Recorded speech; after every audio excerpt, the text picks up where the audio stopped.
everyone, Chris Bayless here from the Sponsorship Collective.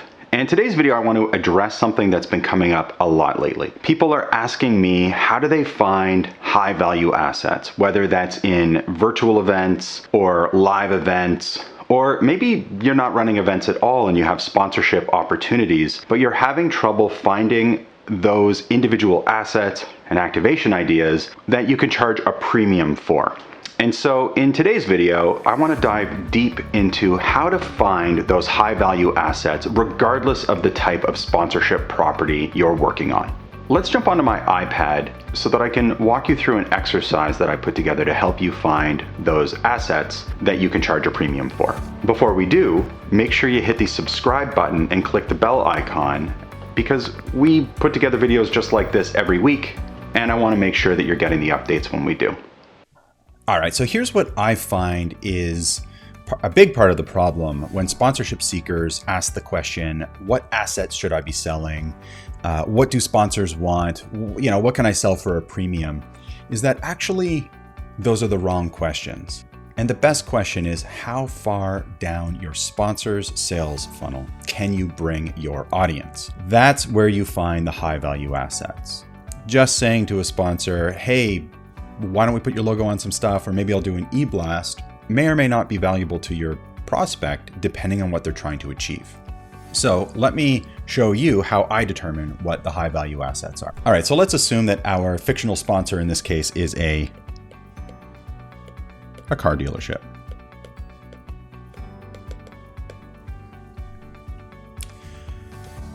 So the question then becomes, how does a car dealer measure success? What is a car dealership trying to achieve?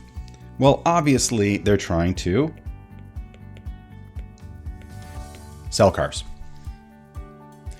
So then the question that you must ask your prospect is, what is the thing that your customers do right before they buy a car?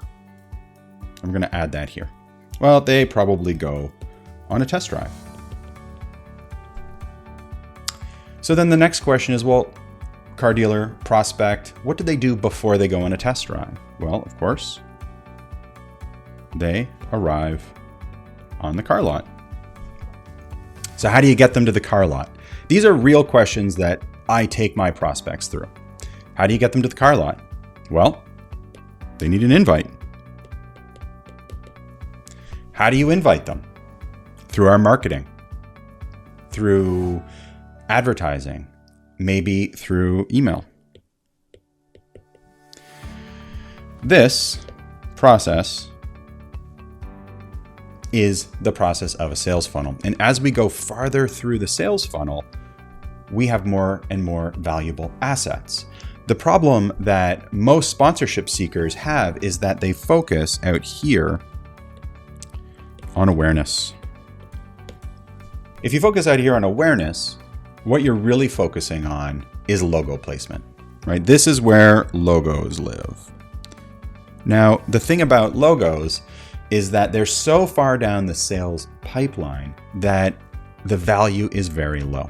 So this is how we think of high value assets. Let's start on the left here. So what is the value of getting a logo?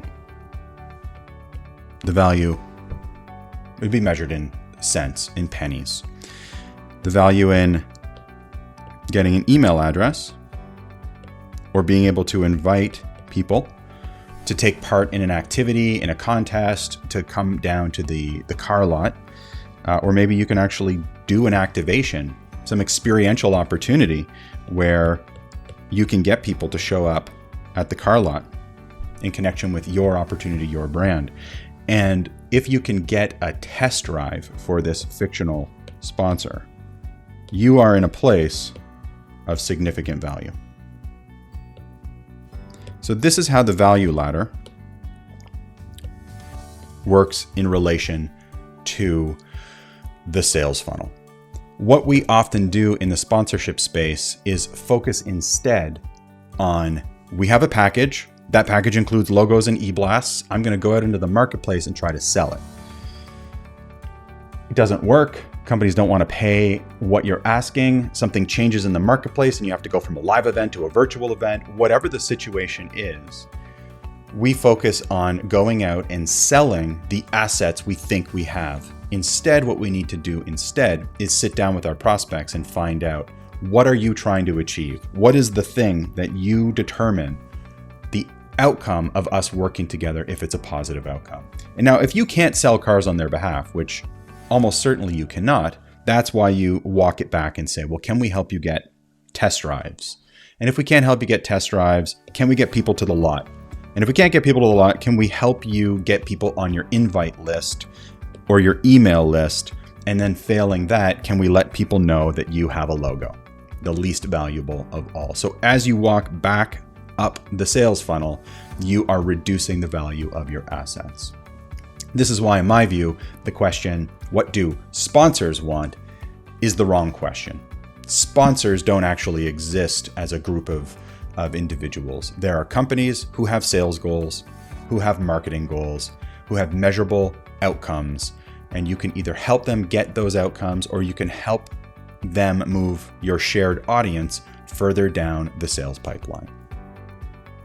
All right, I hope you found that helpful in determining which assets and activations you should be talking about when you're meeting with your prospects and your sponsors. If you found it helpful, make sure you hit the subscribe button and click the bell icon so that you never miss an update. And leave a comment down below letting me know which high-value assets are working for you right now.